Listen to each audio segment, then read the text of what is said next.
So, now I want to talk about postmodernism a little bit. What seems to me, that's Michel Foucault in the middle, and a more reprehensible individual you could hardly ever discover or even dream up, no matter how twisted your imagination.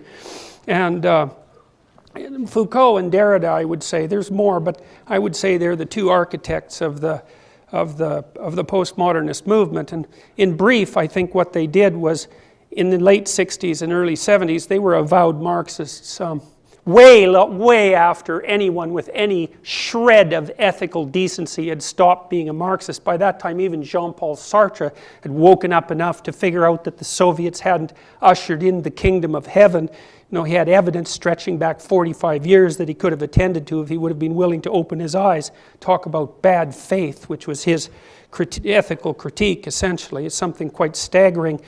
The postmodernists knew that they were pretty much done with regards to pushing their classic Marxism by the late 60s and the early 70s, because the evidence that Stalinist Russia, and not only Stalinist, certainly Lenin was no saint by any stretch of the imagination. The killing certainly got underway while he was still alive, and continued after Stalin was dead as well, although perhaps with not the same degree of brutality and efficiency.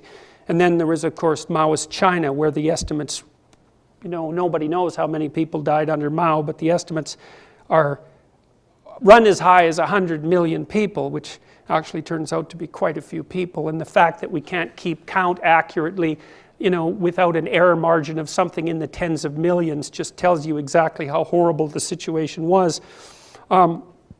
They transformed the Marxist dialogue of rich versus poor into oppressed versus oppressor, and Foucault in particular, who never fit in anywhere and who was an outcast in many ways, and a bitter one and a suicidal one his entire life, did everything he possibly could with his staggering IQ to figure out every treacherous way possible to undermine the structure that wouldn't accept him in all his peculiarity.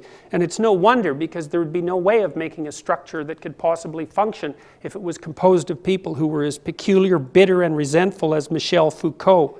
So you couldn't imagine a functioning society that would be composed of individuals with his particular makeup. In any case, he did put his brain to work trying to figure out, A, how to resurrect Marxism under a new guise, let's say, and B, how to justify the fact that it wasn't his problem that he was an outsider, it was actually everyone else's problem. And he did a pretty damn good job of that and laid the groundwork for the, what would you call it, the rise of the marginalized against the center. And Derrida's thinking is very much the same, even though Foucault and Derrida hated each other, and regarded each other as intellectual charlatans, which was about the only thing either of them was ever really correct about. So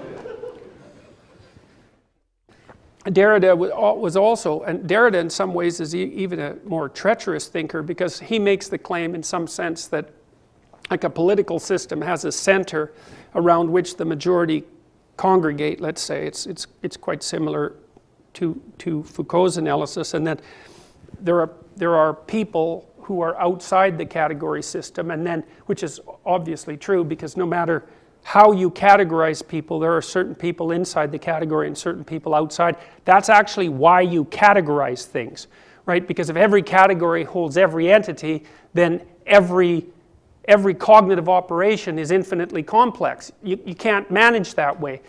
To categorize, you have to include and exclude. It's in the very nature of categorization, and you can't just scrap categorization, because without simplification and categorization, you actually can't function in the world. You just die, right? You die of excess stress. It's something like that happens to schizophrenic people, because their category systems break down, and they're completely incapable of functioning in the world as a consequence of that.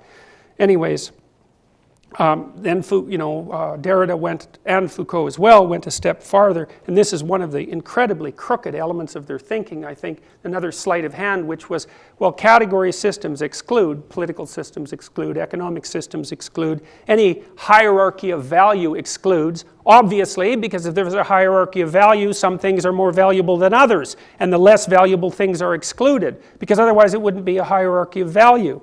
But the next claim they essentially make is that the reason that those hierarchies of value are constructed isn't to produce whatever it is that's of value, but to exclude and to maintain the structure of power that's intrinsic to the hierarchy of value. And that's an unbelievably crooked claim, because there are multiple reasons why a hierarchy of value might be put into place. There are hierarchies of beauty, and there's hierarchies of competence, hierarchies of intelligence and attractiveness and athletic ability and musical talent. There's multiple hierarchies, and in order for those things to exist at a high order, in order for us to laud what would you say, musical genius, we have to excuse all the people, we have to exclude all the people who can only squawk their clarinet from the hierarchy, because otherwise you don't have any music, and there's no up and there's no direction.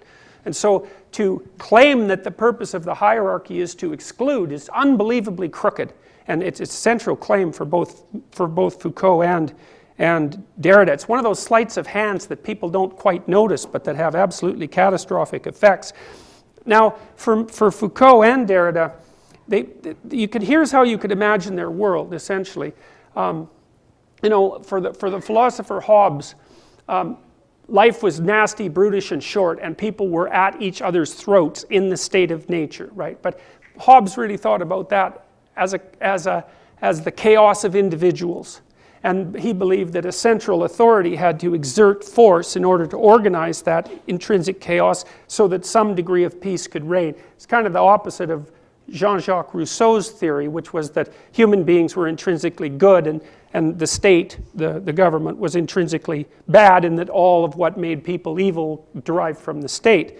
I would say if you put Hobbes and Rousseau together, you actually get the truth, even though they do seem to be coming at it from opposite perspectives, because people are actually good and evil, and social structures are also good and evil, and it's paradoxical, and we don't like paradoxical categories, but that's still how it is. What Foucault and Derrida and the postmodernists did was that they kind of added a collective element to that. So their Hobbesian world isn't a world of individuals struggling against one another in the initial state of warlike nature. It's groups of individuals bound by whatever their identity happens to be, struggling against each other for power. Because in the postmodern NeoMarxist universe, there's nothing but power. And there's a variety of reasons for that. Partly, it's because the postmodernists don't admit that there are any standards outside of arbitrary opinion, essentially. They don't really believe in the real world, which is why they can generate critiques of science, for example, which is increasingly characterized as nothing but part of the Eurocentric patriarchy's, what would you call, desire to impose their power structure on the rest of the world, despite the fact that it also makes planes fly and computers operate. And well, yeah, exactly. So, and it's a rare, bloody social justice warrior that doesn't have an iPhone or an Android that wouldn't work if quantum mechanics wasn't actually correct, because the fact that quantum mechanics is correct is one of the reasons why these unbelievably highly developed pieces of technology actually function. So they bitch and whine about the patriarchal underpinnings of Eurocentric science and use the gadgets all the time to aggregate to complain about it. So it's really pretty appalling. So anyways, the worldview of the postmodern neo-Marxists is that everybody is basically not an individual, because that's really a fiction, and it's a Eurocentric patriarchal fiction at that, but a member of whatever their identity group happens to be, and there's no real possibility of communication between identity groups, hence phenomena like cultural appropriation.